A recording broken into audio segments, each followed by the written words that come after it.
Lund Larsen, Minister for Environment and Food, Honorable Alan Koyo Chairman Ting, our Minister for Trade and Industry, our Minister for Water Resources and Sanitation, Honorable Kofi Ada, Minister for Transport, Honorable Kweku Esiama, Deputy Minister for Industry, other ministers, the Deputy Director for the Confederation of Danish Industry, Thomas Balstrup, our CEO of the GIPC, Yofi Grant, President of the AGI, Dr. Yahweh Dugemfi, development partners, dignitaries, the entire Danish business delegation, distinguished guests, ladies and gentlemen.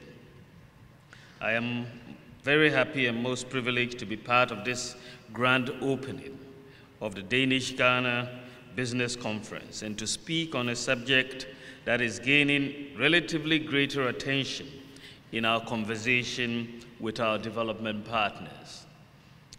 The subject is Ghana Beyond Aid, Moving Forward Together. The President of the Republic of Ghana, Nana Addo Dankwa Akufo-Addo, has spoken on this subject, signaling his aspiration and Ghana's aspiration to change the status quo and our conversation around aid. He has been clear that while we acknowledge that overseas development assistance will continue to contribute to our development process, we as Ghanaians, home and abroad, must be leading investors if we are to achieve a sustainable development path. I spoke on this subject on October 18th at the invitation of development partners. Our aspirations to move Ghana beyond aid was echoed by the Minister of Finance, Mr. Ken Ofori-Atta, when he presented the 2018 budget now before Parliament for debate. We are focused on this conversation and what government has been doing in the past 11 months to demonstrate our commitment for change. Today I'll speak briefly on 4 things. First, I reiterate some few points from my October 18th remarks during our meeting with development partners. Second, expand on our vision of Ghana Beyond Aid as articulated in the 2018 budget, and highlight our consistency and purpose in the search for pathways. Third, list some of the key initiatives to build a platform to intensify domestic resource mobilization, and finally, identify what we can do together as partners to move Ghana beyond aid.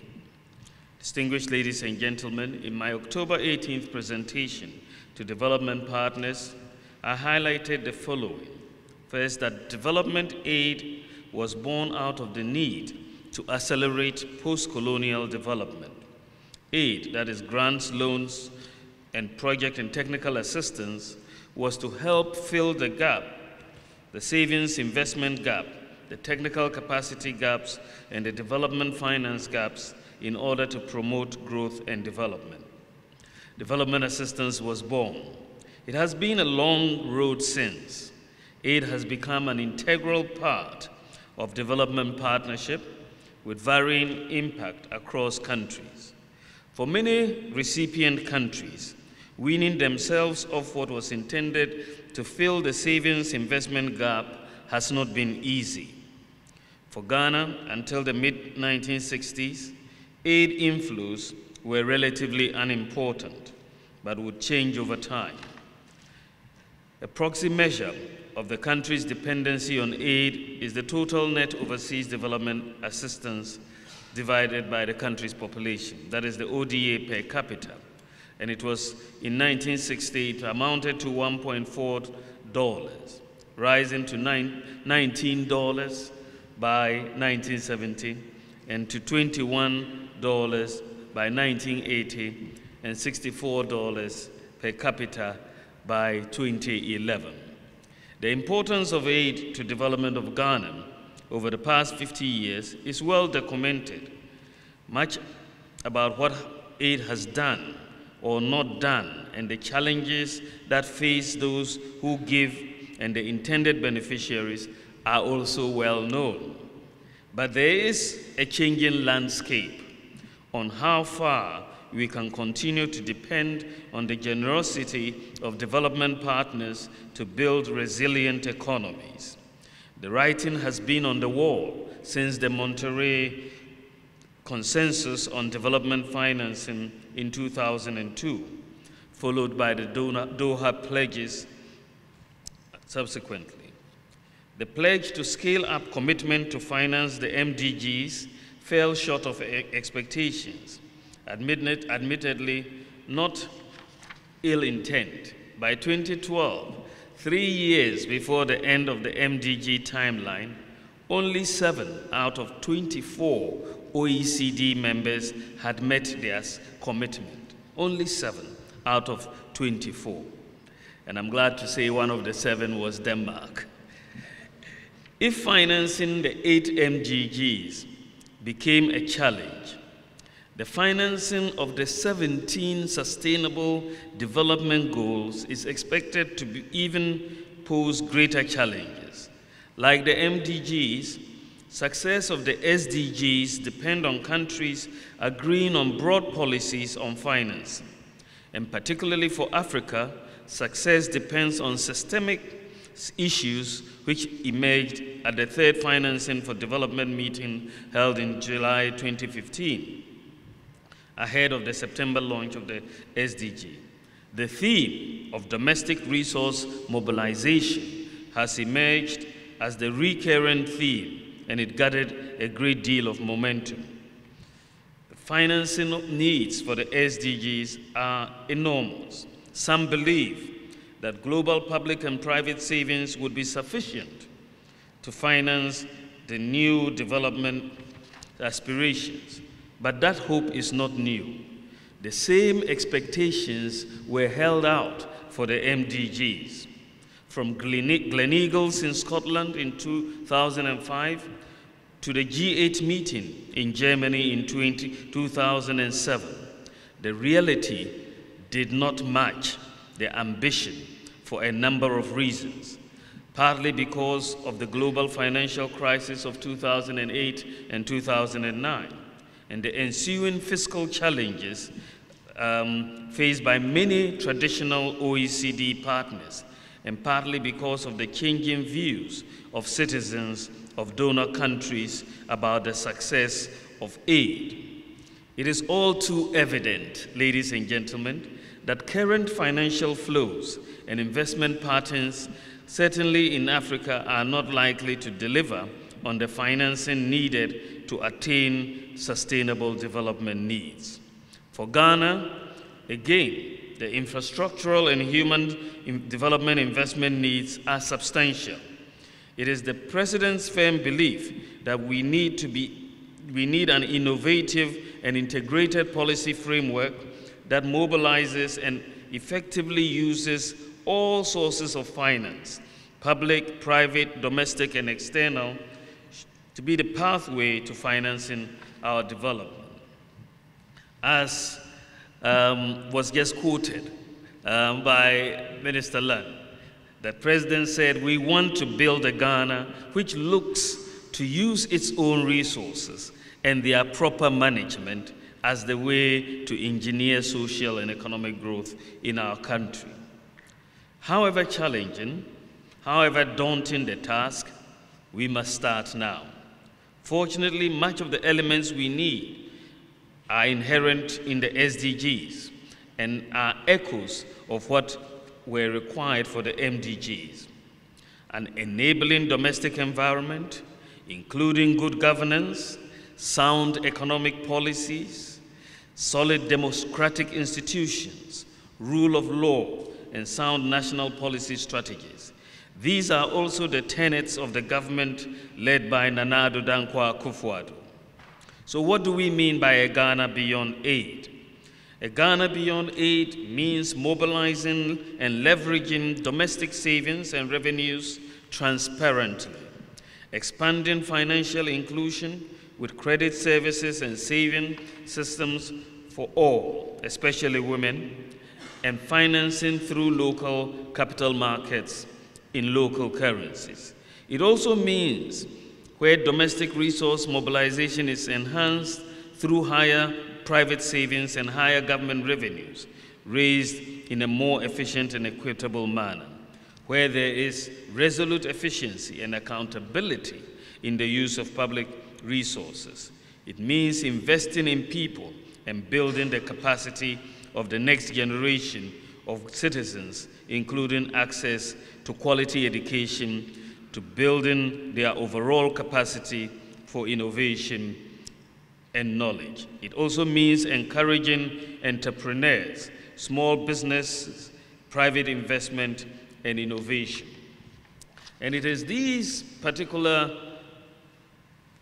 vision and these building blocks that we seek to put in place that have driven the policies of our government since assuming office about 11 months ago.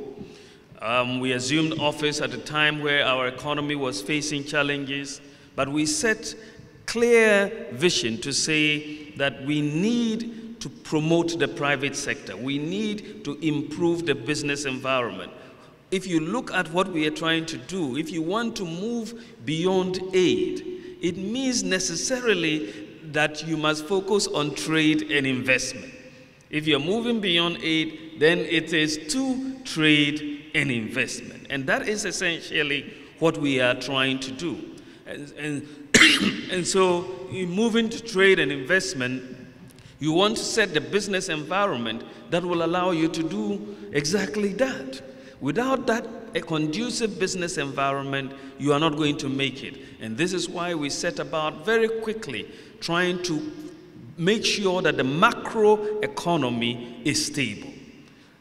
Fiscal consolidation meant that we were bringing down the deficit. We've reduced the deficit from 9.34% last year. We're coming down to 6.3% this year, and next year we hope to get to 4.5%. So we will have the deficit in 2 years, basically. And in so doing, in consolidating the fiscal, we are seeing the benefits. Inflation is coming down, interest rates are coming down, and the exchange rate is relatively stable. We've reduced taxes, the tax burden on businesses. About 15 taxes were either abolished or reduced. We've moved to try to encourage private sector participation in the production of infrastructure in this country. It's very, very important to note, for example, that the single largest private sector investment in Ghana in 2017, the GIPC was just telling me, was from Denmark. This is an investment in MPS of $1.8 billion for port expansion. This is very, very significant. And this is much more than government was spending on domestic capital this year. This is one private sector investment. And this is exactly what we are talking about. If the environment is conducive, if the structuring is right, the private sector can actually lead the whole investment drive to what we are trying to do. We are also realizing that to get the private sector to move, to get a conducive business environment, you not only have to stabilize the macroeconomy, you also have to formalize the economy. So a chaotic economy, an informal economy, is not one where the private sector can really thrive, unless you are only looking at digging up gold and drilling oil. That is very easy. That can even survive in war. But if you are looking for systemic or systematic private sector investment, you need a more formalized economic system. And this is why we are embarked on a digitalization of the Ghanaian economy. There's a digital transformation going on as we speak. We are going to issue national ID cards with facial, iris, and biometric identification for everybody in Ghana, unique, whether you are foreign or local or indigenous Ghanaian, you are going to be uniquely identified. We've launched a digital property address system, which means every 5 by 5 square meter of Ghana today has a unique digital property address. So you can find everybody and find every business. It opens up the space for e-commerce and so on. We've digitalized the issue of driver's licenses and vehicle registration. We've digitalized the registration of businesses. Today, you can register your business in Ghana online, even from Denmark. You can register, and it will take you within 48 hours to do so. So we are moving to formalization of the economy. There's going to be launched in either next month or the month or in January, an interoperability of the domestic payment system between the banks and the mobile companies, so that you will have financial inclusion across the country. We've moved quickly to recognize that as a country, we have to move with agric and industry supported by infrastructure development. So the government is investing and promoting investment in agriculture, and we are seeing the results already this year. We've launched our One District, One Factory program to encourage investment across the length and breadth of Ghana to use our resources. And the Minister of Trade was talking about that. We also, learning from countries such as Denmark, know that fundamentally to build productive capacity that the private sector is going to rely on, you need to have an educated population. You need to have an educated workforce. We know about the free education in Denmark, and we have also implemented this year free secondary school education for Ghanaians going forward. And that is very, very important in building the type of knowledge economy that we want to build. So we are very, very optimistic going forward about Ghana. There is a lot that is, the possibilities for me are endless. If we all put our minds to it, the private-public partnership frameworks are being put together, and we believe that the sky really is the limit if we put our acts together. I would like to thank all of you for your attention and to say that the cooperation between Ghana and Denmark, as far as we are concerned, is a win-win cooperation for our respective business communities. Thank you very much for your attention.